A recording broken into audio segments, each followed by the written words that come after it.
Selamat datang di channel Pemuja Malam. Jangan lupa like, share, and subscribe ya. Terima kasih. Chapter 6. Cinta bukan hanya dari rupa.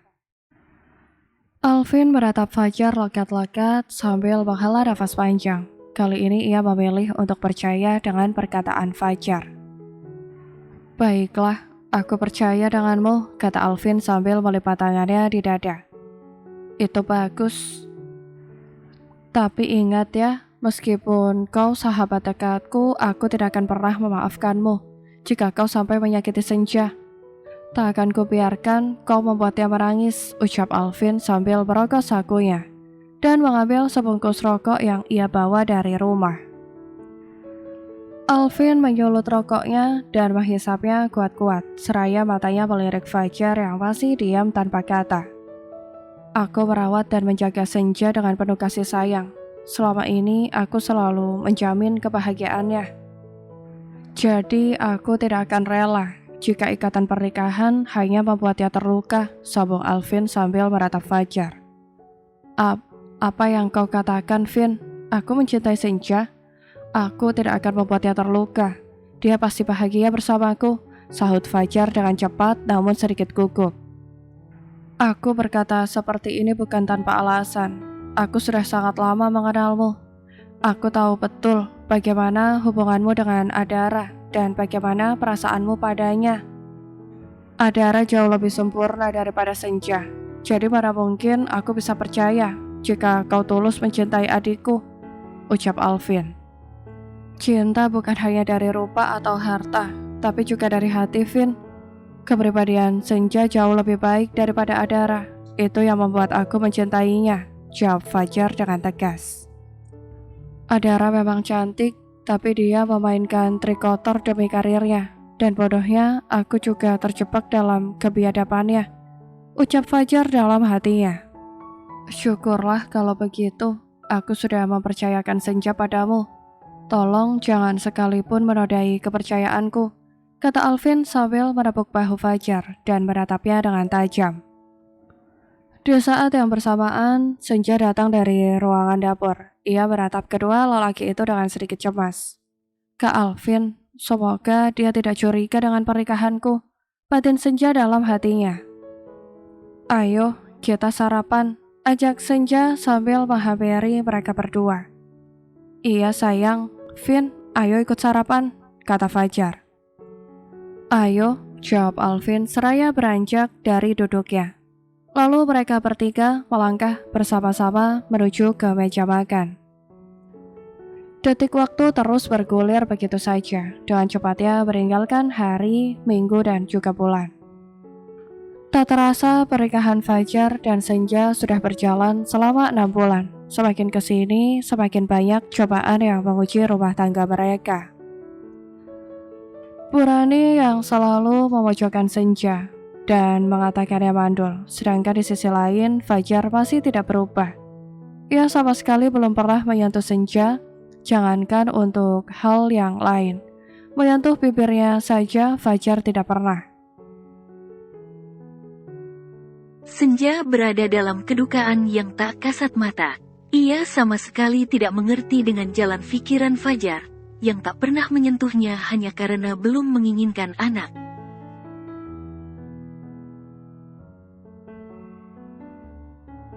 Sikap Fajar memang masih sama seperti dulu, menyayangi dan mencintai Senja dengan penuh kelembutan. Namun untuk hal yang intim itu, Fajar kerap emosi setiap kali Senja mengungkitnya.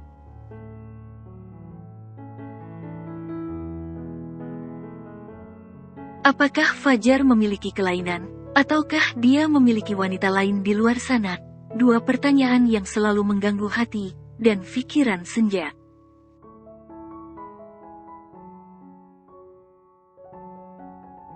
Saat ini Senja sedang duduk sendiri di meja makan, menatap sisa sarapan, dan juga piring kotor yang masih berantakan di atas meja.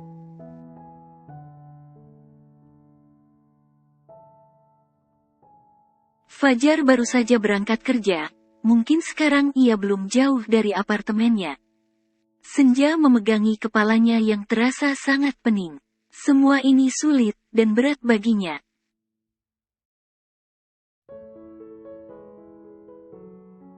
Ia menyimpan beban hidupnya sendirian. Ia tidak punya tempat untuk berbagi kesedihannya. Nina, sahabat yang dulu sangat dekat dengannya, kini ia sedang dekat dengan Alvin.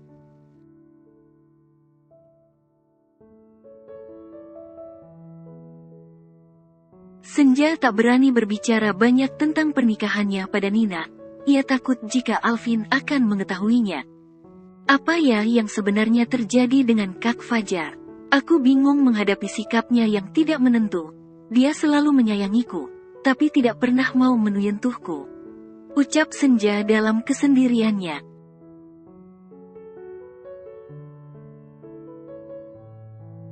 Dengan malas Senja beranjak dari duduknya dan mulai membereskan meja makannya. Piringnya hanya ia tumpuk di dapur, masih malas untuk mencucinya sekarang.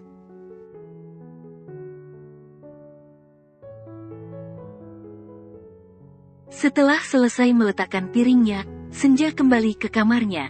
Senja membuka pintu kamarnya dengan pelan, lalu ia melenggang masuk dan duduk di sofa.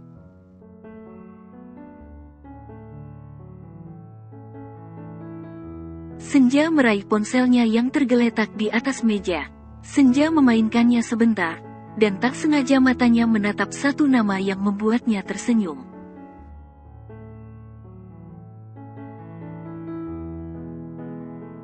Sela, dia adalah teman dekatnya sewaktu mereka masih kuliah. Sela adalah gadis cerdas yang terlahir di tengah keluarga kaya. Saat ini dia sedang berada di Jakarta, mengurus bisnis keluarganya yang ada di sana.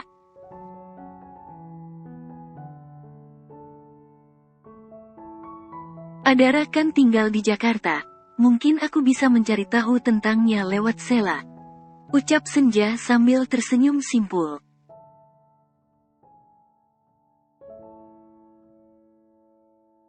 Keluarga Adara memang berasal dari Surabaya, namun sekitar 1 tahun yang lalu, saat bisnisnya semakin berkembang, mereka sekeluarga pindah ke Jakarta.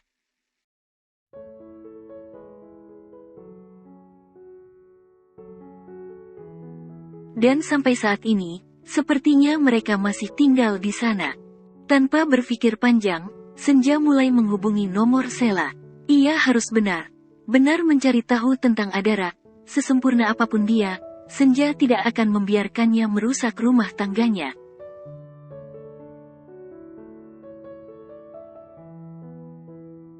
Halo Sela, sapa Senja saat sambungan telepon mulai terhubung. Halo Ja, bagaimana kabar kamu? Jawab Sela dari seberang sana.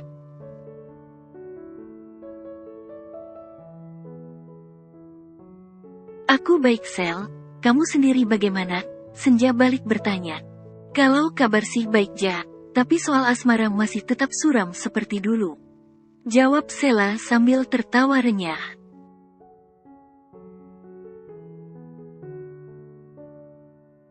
Dari dulu kamu selalu seperti itu Sel, padahal banyak sekali lelaki yang mengantri ingin mempersunting kamu. Cibir Senja.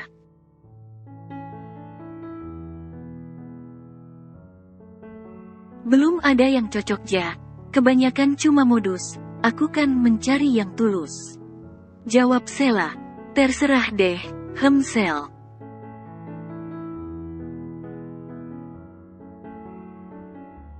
Kenapa Ja, Tante Sela? Aku boleh meminta tolong?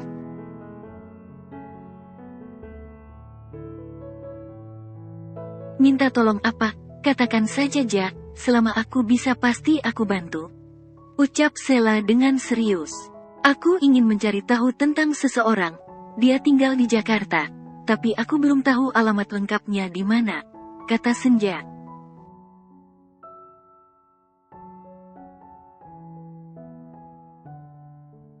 Siapa? Tanya Sela.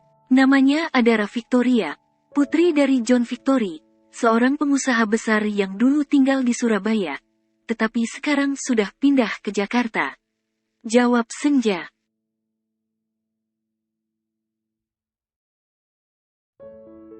John Victory, Bukankah itu pemilik grup Golden Star? Tanya Sheila. Iya, kau tahu Sel, kau mengenalnya, Senja balik bertanya.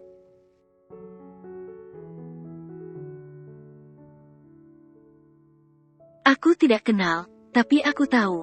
Perusahaannya cukup berpengaruh di sini Ja.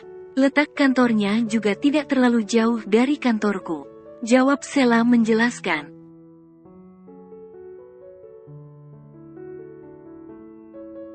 Benarkah, jadi kau juga tahu dengan Adara? Dia adalah putri pertamanya Sel. Adara, sebenarnya, ucap Sheila.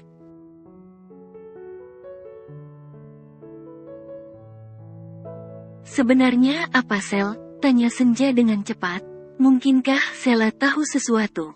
Sebenarnya yang ku tahu anaknya bukan Adara Ja, tapi Alex Victory katanya dia adalah putra tunggalnya. Jawab Sheila.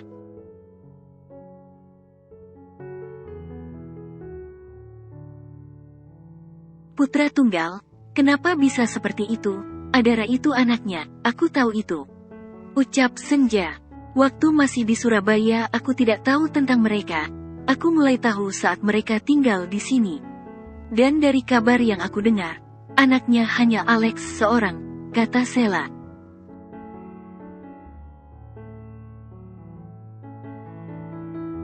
Itu tidak mungkin Sel, Adara itu anaknya. Dan Alex, dia pasti adiknya. Tidak mungkin Alex anak tunggal, ucap Senja mulai panik.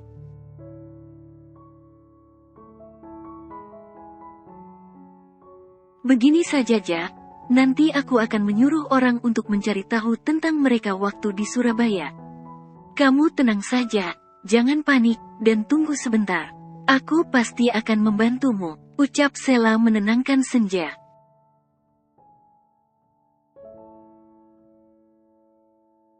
Terima kasih Sel, aku tidak tahu lagi harus meminta tolong pada siapa, kata Senja dengan pelan. Jangan sungkan, kita ini teman. Tapi Ja, kalau boleh tahu Adara itu siapa? Kamu ada masalah dengannya? Tanya Sheila dengan hati-hati.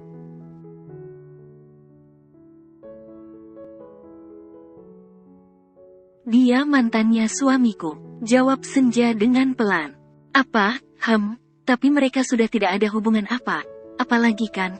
Tanya Sheila.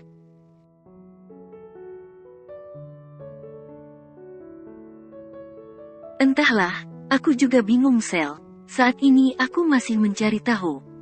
Jawab Senja. Oh begitu, yang penting tetap sabar, dan tenang ya. Jangan sungkan untuk meminta tolong padaku. Aku pasti membantumu.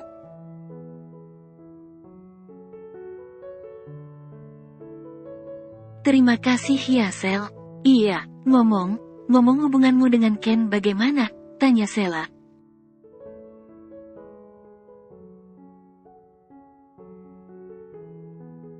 Hubungan kita sudah berakhir, dia sudah mengkhianatiku, aku tidak mau memaafkannya. Sekarang dia sedang berada di Jepang, jawab Senja.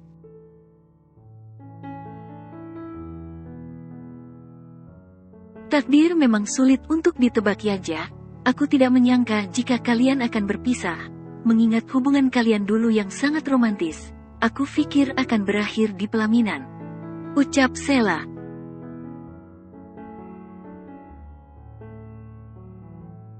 Bukan jodoh Sel, ya sudah aku tutup ya.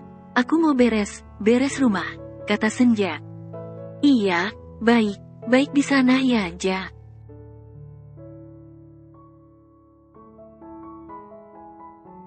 Iya. Lalu Senja meletakkan kembali ponselnya, ia menghela nafas panjang, dan menghembuskannya dengan kasar.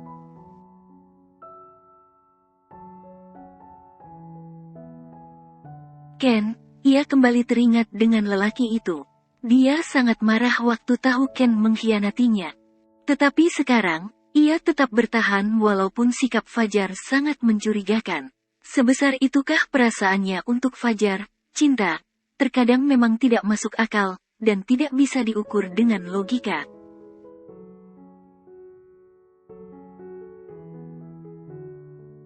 Di saat Senja masih larut dalam lamunannya, tiba-tiba ponselnya berdering, ternyata Farah yang menelponnya.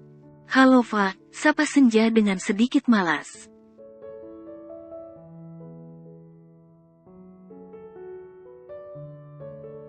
"Halo Kak Senja, nanti malam ada acara tidak?" tanya Farah. "Sepertinya tidak." "Kenapa?" Senja balik bertanya.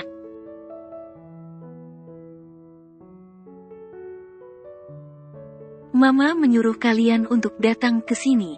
Kita akan makan malam bersama." "Datang ya Kak," jawab Farah. "Iya," jawab Senja singkat, sambil mematikan sambungan teleponnya.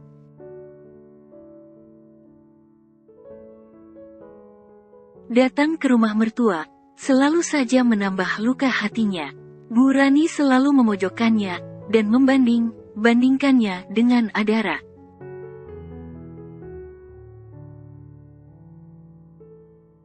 Apalagi soal cucu, Bu Rani selalu menganggapnya mandul. Sedangkan Senja, ia tidak bisa menjawab apa-apa. Tidak mungkin dia mengatakan yang sebenarnya, bisa hancur harga dirinya.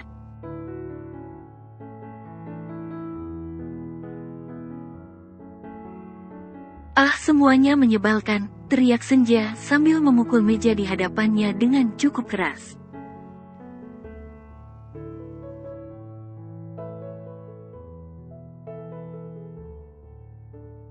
Jarum jam sudah menunjukkan pukul 6 sore waktu Jepang. Seorang lelaki muda sedang duduk sendiri di kursi kerjanya.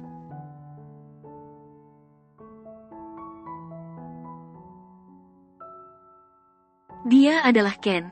Dia sedang duduk sambil menatap foto Senja yang terpampang jelas di layar laptopnya. Senja sedang berdiri di pinggir laut, merentangkan kedua tangannya sambil tersenyum lebar.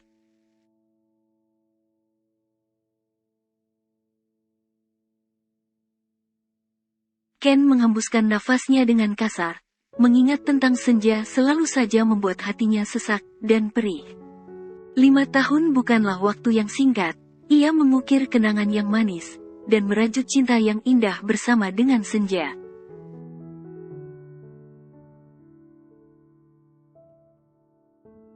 Setahun sudah mereka berpisah, namun Ken belum juga berhasil menghapus perasaannya. Ia masih sangat mencintai Senja. Ia masih berharap suatu saat Senja kembali ke dalam pelukannya.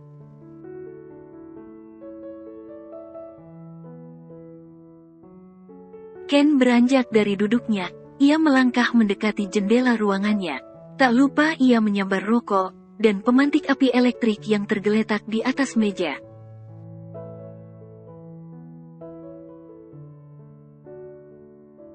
Ken mulai menyulut rokoknya, dan menghisapnya dengan pelan, menikmati aroma nikotin yang perlahan masuk ke dalam tenggorokannya.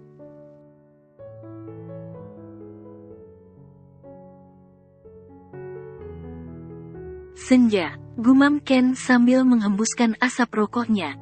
Matanya menatap lurus ke depan, entah maksudnya sinar senja yang hampir berlalu, ataukah cahaya senja yang sedang ia rindu.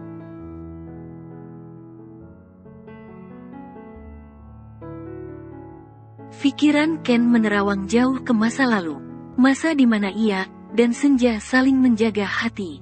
Sangat indah. Saat itu Ken merasa menjadi lelaki yang paling beruntung. Mendapatkan Senja adalah sebuah anugerah terindah dalam hidupnya.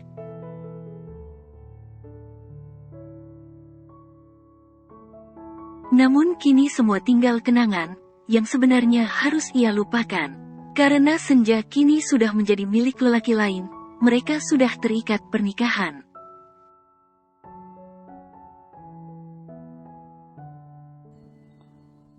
Bersambung.